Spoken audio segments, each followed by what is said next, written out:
I'm Larry Farver, and let's queer up trans rights. Experts warn the U.S. is entering the early stages of a trans genocide.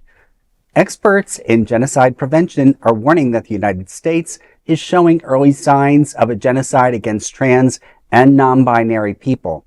The Lemkin Institute, a global genocide prevention organization, says escalating political attacks on trans, non-binary, and intersex Americans could lead to a mass atrocity.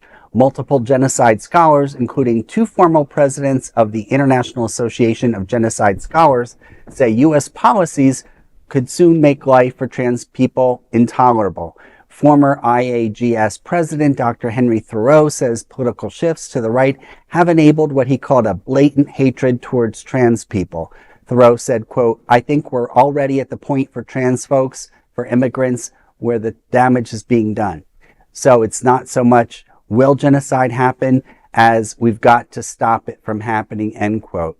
In 2025 alone, 616 anti-LGBTQ plus bills were introduced across the U.S., most targeting trans people. Advocates warn that this rhetoric and policy push is rapidly escalating and could turn deadly if left unchecked. Well, doing a little research on this story, this is not the first time we've been in this in our history, going back to Nazi Germany, doing a little research. There was actually an Institute for Sexual Science founded by Magnus Hirschfeld over 106 years ago. And unfortunately, we all know what happened, unfortunately, during the Holocaust. And unfortunately, people who were trans or intersex or part of our LGBTQ community, which was not called that at the time, were often sent out to the concentration camps. And so, you know, it's scary that history can repeat itself. You know, I remember being in school as a young elementary school and middle school and high school, and having history teachers talk about not letting histories repeat themselves. And here we are.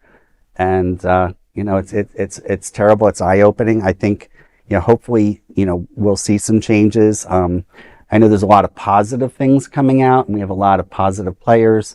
You know, I'm proud to align myself as a volunteer working on a multimedia film company with Marriott's Mary Productions with, you know, Candace Kane and Dana Davis, and there are many other wonderful people in our community who make us proud, but I think we can't get too comfortable. I mean, you just said that we can't get too comfortable. I think also the problem is, I mean, while our government is cyclical, right? You know, we vote people in, we vote people out. Unfortunately, the time that passes, even if you vote some of the people out and they try to reverse what has happened, the sentiment in the general public is already there. And I think what's most dangerous, and why this is interesting talking about genocide, is we're not talking about an actual, you know, government body or a person or a general, you know, rounding up the trans people and putting them in concentration camps. What we're talking about is that the rules and regulations that are going in effect are giving fodder and giving normal everyday people kind of the, oh, well, I can go and do this because it's no longer going to...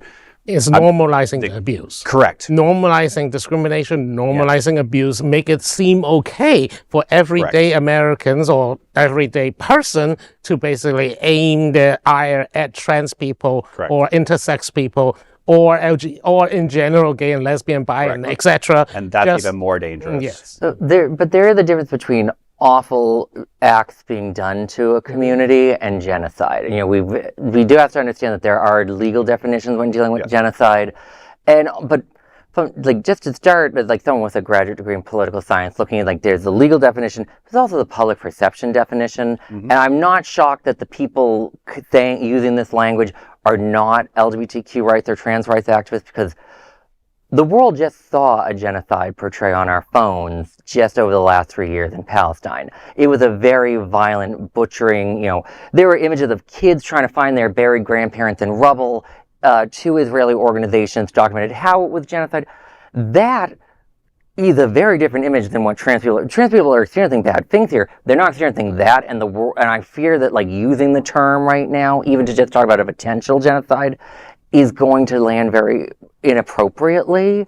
It's like it's too, you know, there's bad things that could happen. Genocide is not the right word in this case. I hear what you're saying, Alex, but I think we need to step back and say, how far is it going to go? I mean, whoever thought in this time we live in that we'd see what we're seeing. I mean, just the ridiculousness of who's running our country and people supporting that, intelligent people or supposedly educated and intelligent people supporting a leader who has people just blindly following him. But genocide is specifically an attempt to fully wipe out a community. I was going to say, and it's not just kill them. I'm going to bite my tongue because I'm going to at least agree with Alex. I think we do have to be careful of what we call things.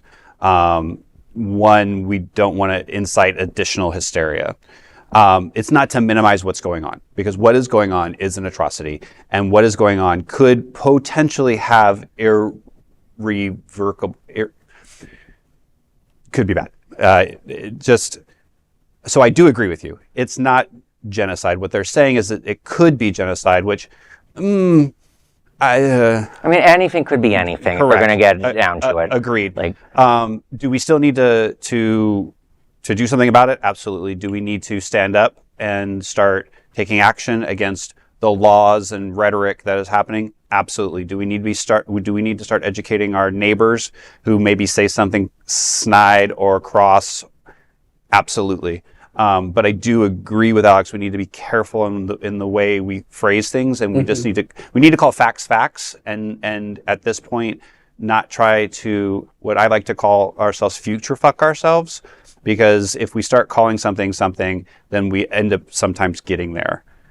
And so I think everybody at the table is right. I think everybody has that notion that something is wrong and something needs to be done. But I think we need to be careful on some of the terms we put towards what's going on. Well, certainly, I think our strength is also to present facts, our research. And, I hear your points. Using the word genocide might be strong, certainly at the point that we're in history. But the fact that there's some parallels going back, I mean, I don't have the exact name of the organization, but there were women's rights groups who were saying the same things they're saying now about, trans women being in sports and hyper masculine and hyper feminine and, just the judgments that were out there, not letting people in Berlin of all places live their lives. And they were eradicated. And I know we're not there yet. That's the unfortunate thing is there's a difference between evil and genocide. Yes. And I'm not saying that what's happening to the trans community is not a targeted attempt to harm the community. I'm not saying it's not evil. It is. It's just genocide is a very specific term. These are experts in genocide, so they know that it's a specific term, even more so than I do. And so that's why I'm kind of like pushing back on them with this. It's like, you need to do a little bit more documenting how you feel like this is connected to it, but also like there really is, like, in our modern world, I really fear that not only are people more skeptical of the word genocide, but we were talking about normalizing.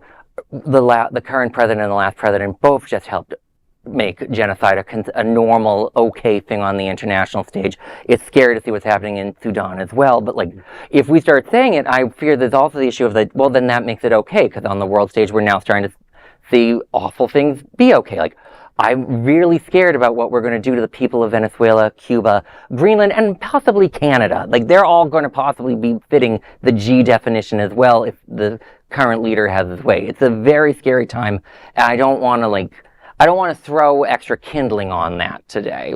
Oddly, normally I want to do that, but today, I'll be calm for once. Yeah, and I guess one last point. I hear what you gentlemen are saying, but I personally know people who identify in the trans community.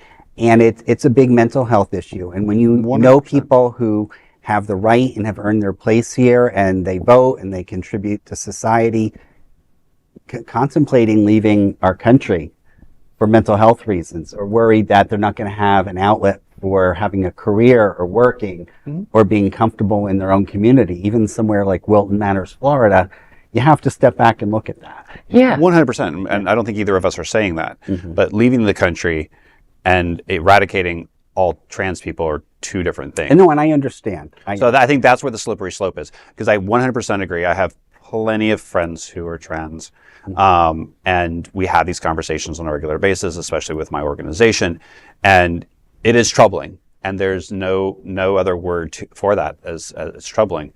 But to pony up what Alex said, we don't want to throw kindling on the fire. Because unfortunately, these rules, these regulations, all of this stuff that's being put into place by our current administration, both at local, state, and national level, are giving the normal everyday people this kind of backbone, as it were. And so if we start adding more of these terms and stuff on it, it makes it, in some of these people's mind, okay. Like a self-fulfilling prophecy. There's also this thing that, like, the way the term genocide is created, and it's more useful for communities that are not self-identifying LGBTQ. So, like, a key part of it is, like, wiping out the children of people. So, like, it's more useful when talking about ethnic groups than it is about LGBTQ identification. That's the other part of this, which makes it a little wonky and a very hard for pack. Like, we should be talking about, like, we should be preventing attacks on trans people. 100%. 100%. And there is no other queer nonprofit media platform like this in the entire world. Support our LGBTQ stories by sharing them and subscribing to Queer News Tonight.